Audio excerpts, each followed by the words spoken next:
नमस्कार, स्वागत है आपका। आप देख रहे हैं यंग इंडिया और मैं हूं आपके साथ संजय यादव। आज हम गुलाबी नगरी से यंगिस्तान की आवाज को आपके सामने लाएंगे। युवाओं की 2019 में नई सरकार से क्या कुछ उम्मीद है और वो अपने सपने के भारत को आखिर कैसा देखना चाहते हैं, इन्हीं तमाम सवालों को लेकर सियासी नब्ज टटोल ने यंग इंडिया की टीम आज अलवर के LIIT इंजीनियरिंग कॉलेज के कैंपस में युवाओं के बीच पहुंची। अलवर के लोकसभा क्षेत्र में विधानसभा की 8 सीटें आती हैं। राजस्थान का अलवर क्षेत्र अवैध खनन और गोकशी जैसे मामलों को लेकर अक्सर चर्चाओं में रहता है। सांसद महंत चांदनाथ के निधन के बाद 2018 में हुए उपचुनाव में यह सीट बीजेपी के हाथ से निकल गई थी और डॉक्टर करण सिंह यादव यहां से चुनाव जीते, लेकिन इस बार कांग्रेस ने उनका टिकट काट दिया है। अलवर में इस बार मुकाबला बीजेपी के बाबा बालकनाथ और कांग्रेस के जितेंद्र सिंह भंवर के बीच में होगा। लेकिन वर्तमान सांसद सरकार के कार्यकाल को लेकर अलवर के नौजवान क्या कुछ सोच रखते हैं, चलिए समझते हैं।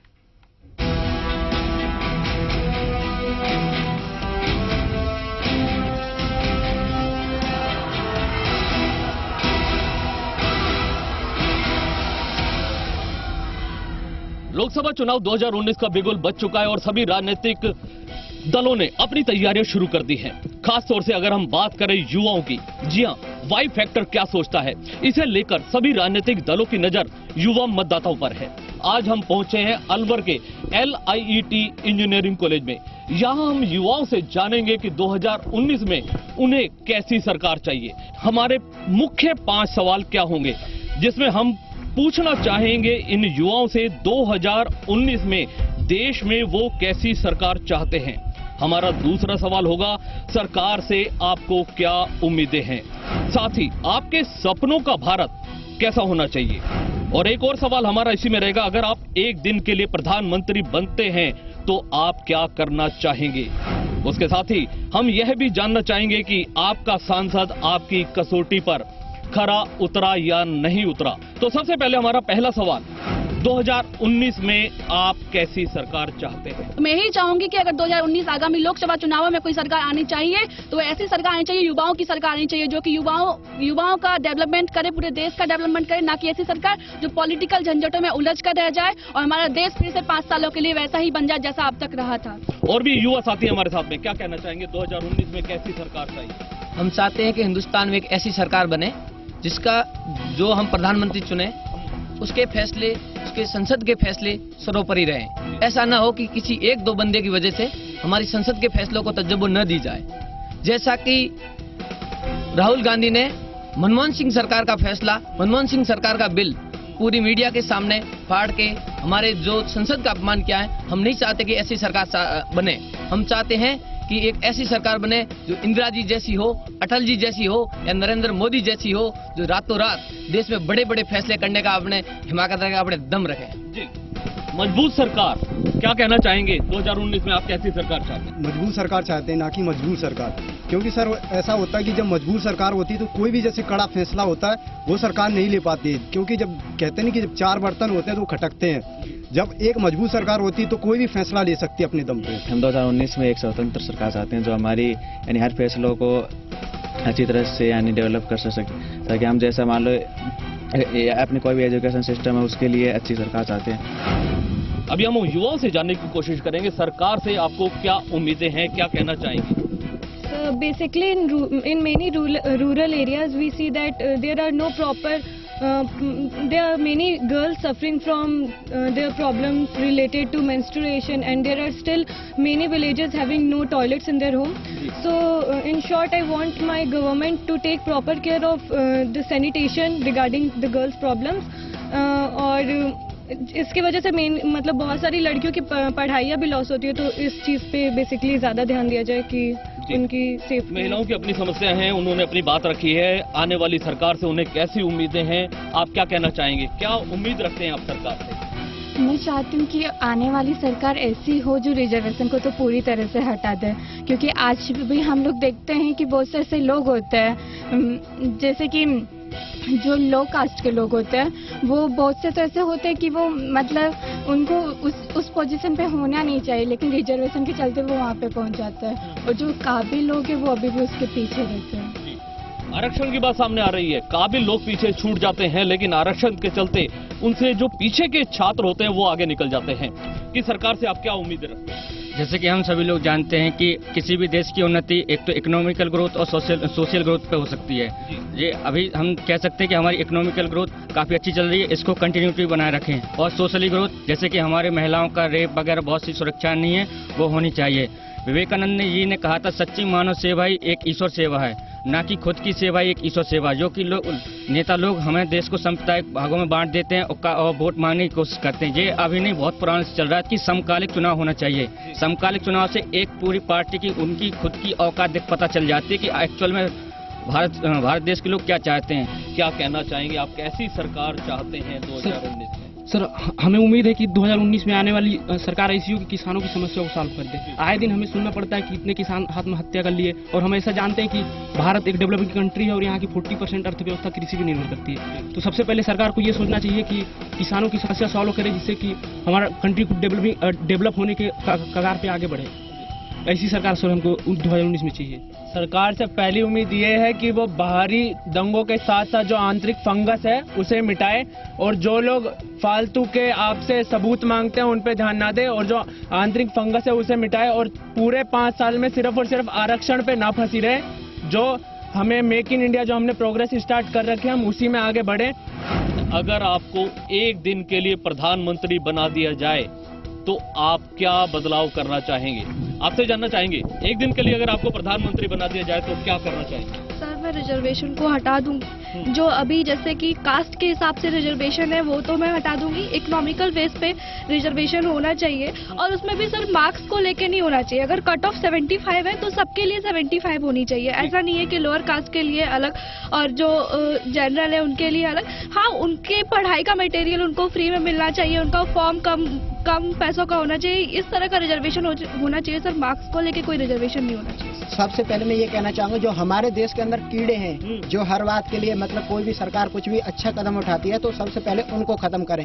और जो भी कश्मीर में दंगे होते हैं, जैसे कि सैनिकों पर पत्थरबाजी की जाती है, तो उन सैनिकों को खुली छूट दी जाए कि अगर आगे से अगर कोई भी ऐसी ऊधम करता है या फिर कोई भी ऐसी जुर्रत करता है तो उन पर सीधे एक्शन लिया जाए। हम सबसे पहले यहाँ पर ही हमारे देश में जो भी किसी भी पर्सन को जॉब लेने के लिए घूस देना पड़ता है, लेने वाले और देने वाले दोनों को सजा थोड़ी खत्म करेंगे। कुल मिलाकर अभी बहुत सारे युवा, हम और लोगों से भी जानने की कोशिश करेंगे।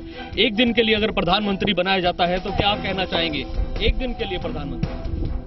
सर, मैं सबसे पहले ये बोलना चाहूंगी कि यूपी में जो अयोध्या में राम मंदिर पे विवाद चल रहा है, सबसे पहले तो हम ये चाहते हैं कि ना हम मंदिर चाहते हैं ना मस्जिद चाहते हैं। हमें जाति पाति लेके नहीं बल्कि यूपी के विकास का देखना चाहिए। और जहाँ तक यूपी में अभी योगी ने ये चलाया कि एंटी रेवेन्यू स्कोर चल रहा है, ये सब चीजें मुझे जहाँ तक लगता है कि फिजूल की है।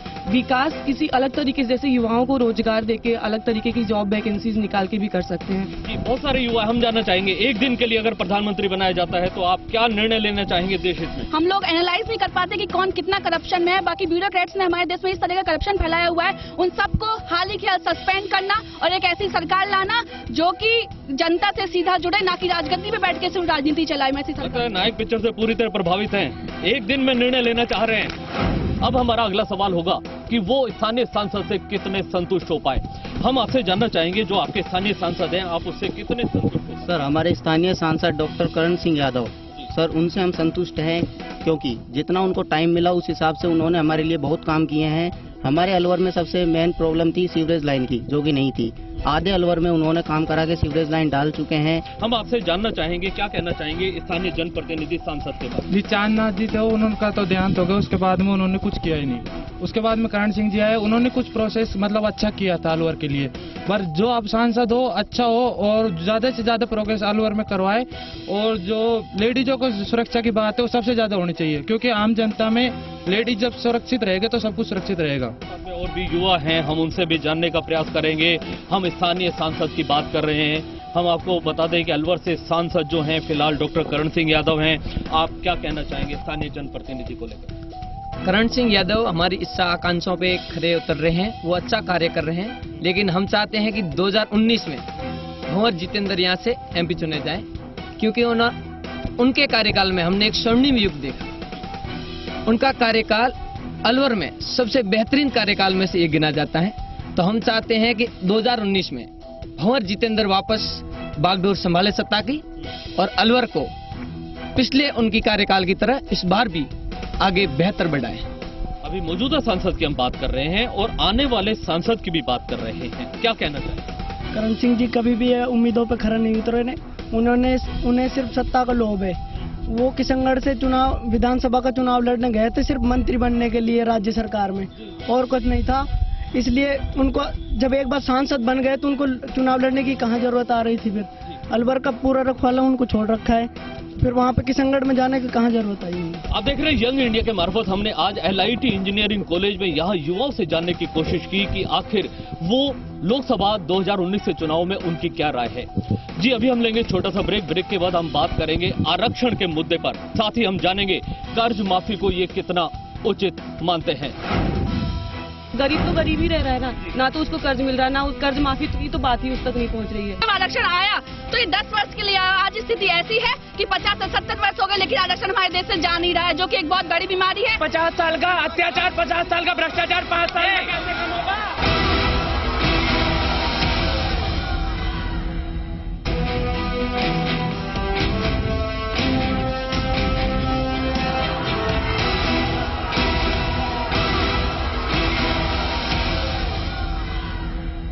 ब्रेक के बाद आपका स्वागत है। हम एक बार फिर यंग इंडिया के मार्फत अलवर के LIT इंजीनियरिंग कॉलेज में युवाओं से जानने का प्रयास करेंगे।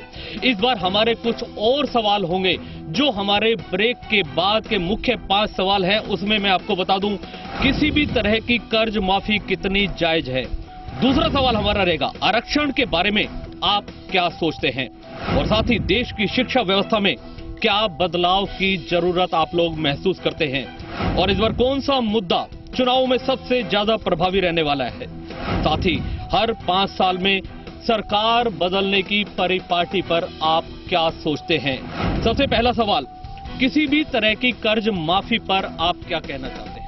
सर कर्ज माफी की जहां तक बात है तो कर्ज माफी बिल्कुल सही नहीं है, क्योंकि किसी भी देश की ग्रोथ के लिए सही नहीं है कि आप किसानों को या किसी को भी इतना बढ़ावा दे दें कि वो लोग उनका कर्ज लेते जाएं और हम लोग कर्ज माफी करते हैं। लेकिन कांग्रेस ने जो कर्ज माफी राजस्थान में आने के बाद की है वो कहीं ना कहीं तक जायज है, क्योंकि पिछले 5 साल में जब वसुंधरा की सरकार राजस्थान में थी तो उसने किसानों की यहाँ तक हालत कर दी कि आए दिन किसान आत्महत्या कर रहे थे। तो जब कहते हैं ना कि जब सारा का सारा सोल्यूशन, हमारे पास कोई सोल्यूशन किसी काम का नहीं बचता, तो अंत में हम एक ऐसा सोल्यूशन चुनते हैं जो कि किसी भी हद तक शायद हमारी समस्या को सुधार सके। तो कांग्रेस ने वही किया। जब 5 साल में कुछ नहीं हो सका तो अंत में आके कांग्रेस ने विदिन 15 डेज, विदिन 10 डेज उसने कर्ज माफी की, ताकि किसानों की जो आत्महत्या की जो रेशियो बढ़ता जा रहा था कम से कम उसे डिक्रीज किया जा सके। इसीलिए मैं समझती हूँ कि जिस ड्यूरेशन में कांग्रेस ने कर्ज माफी की है वो बहुत सही किया है, और आगे जब कांग्रेस की सरकार आएगी तो उसे ये नहीं करना चाहिए। आप क्या मानते हैं कर्ज माफी को लेकर? सर मैं कर्ज माफी को बिल्कुल गलत मानती हूँ, क्योंकि कर्ज माफी उनका होता है, कर्ज उनको मिलता है जिनकी बैंकों तक पहुँच होती है, ठीक है। तो जिनकी पहुँच है वो ऑलरेडी उतना सक्सेस है, उतना सक्षम है कि वो उतने पैसे हैं उसके पास, तो कर्ज भी उन्हीं को मिल रहा है जो सक्षम है। गरीब तो गरीब ही रह रहा है ना तो उसको कर्ज मिल रहा है, ना उस कर्ज माफी की तो बात ही उस तक नहीं पहुँच रही है। तो जहाँ तक कि किसानों के सुसाइड करने की बात हुई थी, जो भी हुई थी, तो उसमें कर्ज की वजह से किसान मर रहे थे, पर किसान कहीं ना कहीं अलग रीजन से भी, जैसे दहेज प्रथा वगैरह बहुत सारे रीजन से भी और अलग रीजन से जिनकी वजह से किसान मर रहे थे। तो मेरे अकॉर्डिंग जो ये कर्ज माफी था ये बिल्कुल गलत था। क्या मानते हैं, क्या कर्ज माफी या इस तरीके का आर्थिक सहयोग कितना उचित युवा मानते हैं? सर मेरा मानना है कि ये कर्ज माफी तो बिल्कुल गलत है। इसमें क्या होता है कि सर जैसे राजस्थान, मध्य प्रदेश, छत्तीसगढ़ में जिस तरीके से उन्होंने कहा था कि जैसे अगर सत्ता में आते हैं तो कर्ज माफी करेंगे, बट लेकिन सर जैसे इसमें हुआ कि बहुत घोटाला भी हुआ है कि जैसे जो किसान है जिसको मिलना चाहिए उसको जो ऋण नहीं मिल रहा है, और जो डिफाल्टर लोग हैं उनका ऋण माफ हो रहा है। कर्ज माफी बिल्कुल गलत है। कर्ज माफी में जो भी हो सब डिफाल्टरों का लोन माफ हुआ है। गवर्नमेंट ये कहना चाहिए कर्ज लो और भूल जाओ, डिफाल्टर बन जाओ, भरो ही मत। इस तरह सारे लोग किसान चोर हो जाएंगे, लेंगे और कर्ज नहीं भरेंगे, तो ये हमारे देश के लिए सही नहीं है। सर हम आपसे भी जानना चाहेंगे, जो सामने मुद्दे आ रहे हैं किसान कर्ज माफी को लेकर या बेरोजगारी भत्ता को लेकर, कर्ज माफी जो डिजर्व करते हैं किसान उनको देनी चाहिए, जिससे कि वो, क्योंकि एग्रीकल्चरल कंट्री है हमारी कंट्री में एग्रीकल्चर मेन सोर्स है, तो जो वाजिब है जिनका ऋण, उनका ऋण माफ कर देना चाहिए। कर्ज माफी की बात करें तो सबसे पहले इसका जो स्टार्टिंग पॉइंट है वो महंगाई है। महंगाई से किसानों को थोड़ा बहुत परेशानी हुई तो उन्होंने ये कर्ज वगैरह चढ़ा और कांग्रेस सरकार ने इसको माफ कर दिया, तो ये काफी हाल में ठीक है। अभी जो हमारा मुख्य सवाल अब है कि आरक्षण के मुद्दे पर क्या सोचते हैं युवा? सर, आरक्षण का मुद्दा एक ऐसा मुद्दा है क्योंकि जब ये लागू हुआ तो महात्मा गांधी जी से पुणे की जेल में जाकर डॉक्टर भीमराव अम्बेडकर ने जब इसका मुद्दा रखा तो महात्मा गांधी को जबरन ही मानना पड़ा, क्योंकि अगर वो इस वक्त नहीं मानते तो हमारे देश में कई दल की सरकार होती, अपना मुसलमान अपना अलग चुनाव कराते, हिंदू अलग चुनाव, SC/ST वाले अलग चुनाव चाहते।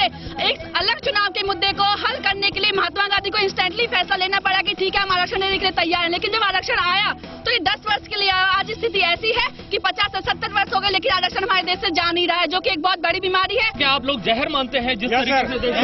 सर, आरक्षण एक जहर है। ये जो 10% आरक्षण लगा है ये भारतीय जनता पार्टी ने केवल वोट बैंकिंग के लिए किया है और इनका कोई मकसद नहीं था। इन्हें वोट चाहिए सवर्णों के, दलितों के, सबके, मतलब तो इसीलिए इन्होंने आरक्षण लगाया। इससे पहले जो आरक्षण चल रहा था उसके ऊपर क्या करें?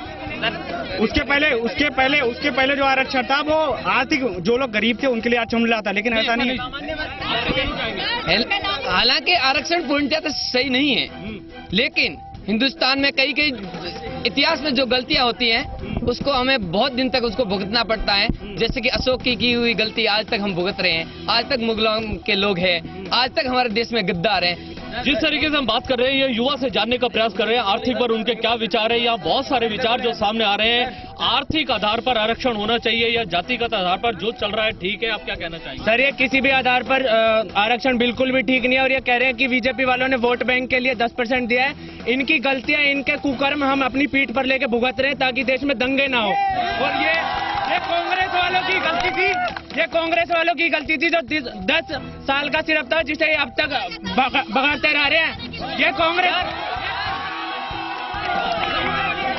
जब देश आजाद हो रहा था तब तुम यहाँ थे जो आज बोल रहे हैं कि उनके कुकर्मों को पीठ पर लेकर आरक्षण का मुद्दा नहीं जा रहा है। उस वक्त ऐसी सिचुएशन थी देश में कि देश ये मोदी है जिसकी वजह से दंगे कम हुए, नहीं तो ये कांग्रेस वालों ने इतने कांड किए हैं जिसकी वजह से आज तक बीजेपी वालों को ये कहते हैं 5 साल में तुमने कुछ नहीं किया। 50 साल का अत्याचार, 50 साल का भ्रष्टाचार 5 साल में कैसे कम होगा?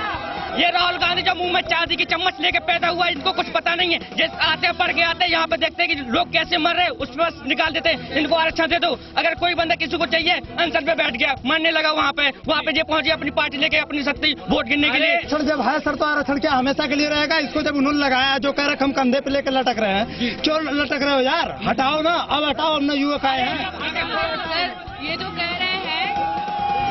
सर, ये जो कह रहे हैं कि अगर आरक्षण हटाया जाएगा तो जो अलग जाति के लोग हैं वो दंगे फसाद करते हैं, तो ये तो हमेशा करते रहेंगे। इनको मुंह तोड़ जवाब देना चाहिए इस चीज के लिए। और जहां तक मेरा आरक्षण हटाना चाहिए, जितने भी ST/SC है उनको उस अनुसार, पहले देश को उस अनुसार प्रिपेयर किया जाए कि यदि आरक्षण हटता तो देश में दंगे नहीं होंगे, तभी देश से आरक्षण हटेगा। अभी हमारा अगला सवाल ये है कि शिक्षा के क्षेत्र में क्या बदलाव महसूस करते हैं युवा? शिक्षा में बहुत जरूरी बदलाव है, क्योंकि यहाँ पे अभी जो मुद्दे चल रहे थे UPSC के, तो उसमें लैंग्वेज की प्रॉब्लम होती है और गवर्नमेंट ने जो रूल बनाया उसमें 20 मार्क्स कट कर दिए थे। बस 380 का मेरिट लिस्ट निकाला, तो वो बिल्कुल गलत है। अगर आपको मेरिट बनानी है तो आप बेसिस बनाइए, CSET को हटाइए। CSET एक अहम मुद्दा बन चुका है UPSC के लिए। ये शिक्षा व्यवस्था इतनी बेकार है कि 2016 के PCS के जो रिजल्ट हैं स्टेट लेवल के, वो अभी तक नहीं आए हैं। जहां पर हमारी भारतीय जनता पार्टी अभी यूपी में राज्य सरकार में है, तो 16 बहुत रिजल्ट लेट आ रहे हैं।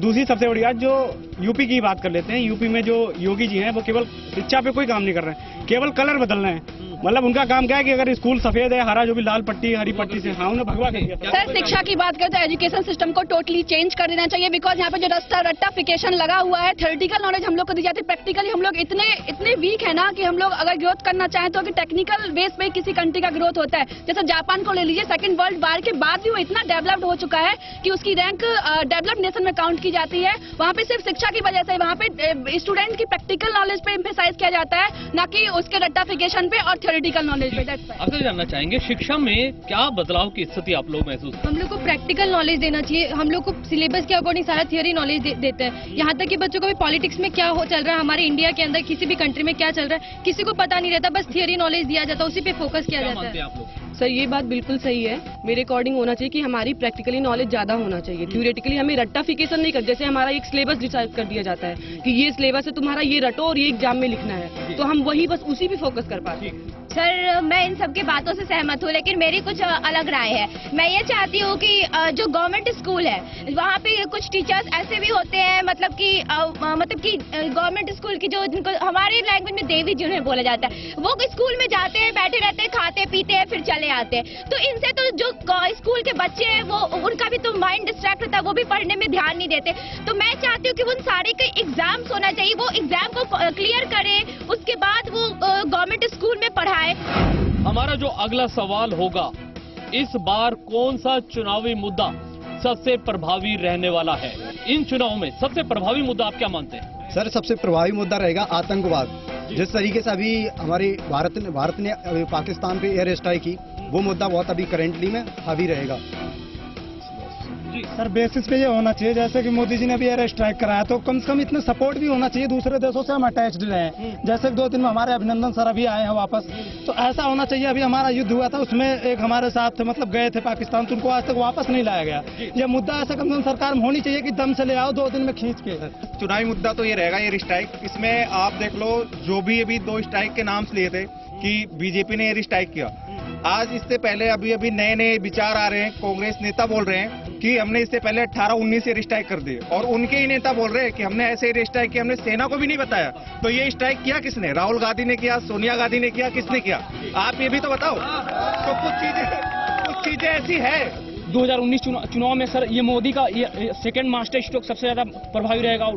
कांग्रेस के लिए सर तो 2-3 प्रदेशों में जो कर्ज माफी की है सर, कांग्रेस के लिए फायदेमंद रहेगी। और बीजेपी के लिए सर एयर स्ट्राइक का ये जो मोदी का मास्टर स्ट्रोक है, ये बहुत ज्यादा मुख्य मुद्दा एयर स्ट्राइक है। लेकिन जो मोदी का जो उद्देश्य है, मुख्य उद्देश्य को हमें भारत को राज्य संघ बनाना, न कि राज्य इकाइयों का संघ है। जिस राज्य इकाइयों के संघ ही हमारे देश को बांटने का प्रयोग कर रहे हैं, और एयर स्ट्राइक ही हमारे इस बार की सत्ता का मुख्य मुद्दा बनेगा। मोदी सरकार फिर से आएगी।